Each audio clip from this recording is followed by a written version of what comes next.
Friends, sa bando pinagbubutata ang dalawang imports ng Wonju. Solid ang depensa sa larong ito, maging si Ethan Albano ay hindi nakalusot. Solid block ang inabot. Anyang gumaganda ang laro, makakapag-adjust bago ang playoffs championship title dedepensahan. Abando na sa unahan, ipinakita kung bakit siya ang slam dunking ng KBL. Lakay at anyang plays, highlights versus Wonju DB, dikit na dikit ang laro, simulan na natin. Umpisa tayo dito sa unang opensa ng laro, may naganap na screen slide papalapit sa basket. Mas maganda ang motion ng player ng Anyang na libre ang tira, first 2 points para sa team ng Anyang. Second play natin, si Abando naman ang nakakuha ng steal, mabilis na naman na tumatakbo para sa opensa at dahil sa kanyang liksi hindi nila kayang sabayan sa open court, kaya naman habang maaga pa banggain na at foul ang ibigay kaysa sa highlight pa nga ang kanyang magawa. Sunod na play mula sa steal nila kay naging puntos naman ito, nakakauna ang Anyang na meron ng 4 points sa first quarter. Deflection mula kay Abando na intercept nga niya ang pasa, steal ang resulta, bola na punta sa team ng Anyang, balik sa opensa, pasok na naman, maganda ang naging simula ng Anyang.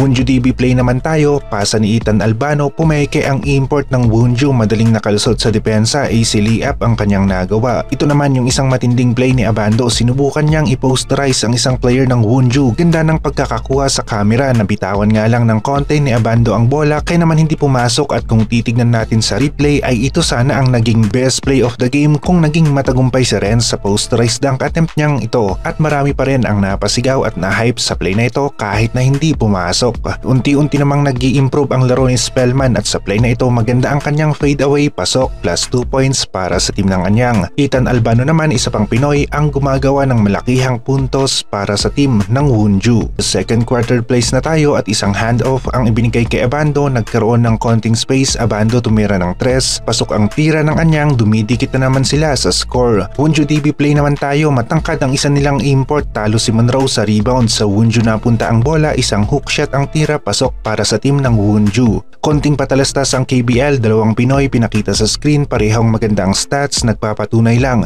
na maganda rin ang kalidad ng laro ng mga Pinoy basketball players. Abando rebound sa play na ito, nasundan ng Abando block laban sa import, sigawan na naman ang mga fans at commentators. Import ng Wonju, napalingon kung sino na naman ang bumutata sa kanya at walang iba kung hindi ang isang Air Abando na biglang humahabol at lumilipad para sa isang block attempt. Monroe naman bumawi sa play na ito, pasok ang kanyang 3, hindi hinahayaang maging malaki ang kalamangan ng Wonju sa game na ito. Next play natin, sinubukan naman ni Ethan Albano ang depensa ni Abando, umatake siya sa basket pero nakaabang si Abando, maganda ang timing nila kay super butata, inabot ni Albano, sigawan ang mga tao sa venue, maging ang commentators nagandahan sa defense play ni Abando, na hype ang mga tao sa play na ito. Replay tayo, parang naglalaro si Abando ng volleyball, spike block ang ginawa, solid na solid ang pagkakabutata. Pagkatapos ni Albano, sumunod na naman ang isa pang import ng Wonju, matangkad dito pero Abando na nasa ere, mas mataas ang posisyon, kitang kita ang bola, isa na namang block para dito kay Abando at sunod-sunod nga rin ang block nila kay sa third quarter. Replay tayo, payong ang datingan ng block ni Abando, walang lusot ang tira ng import ng Wonju.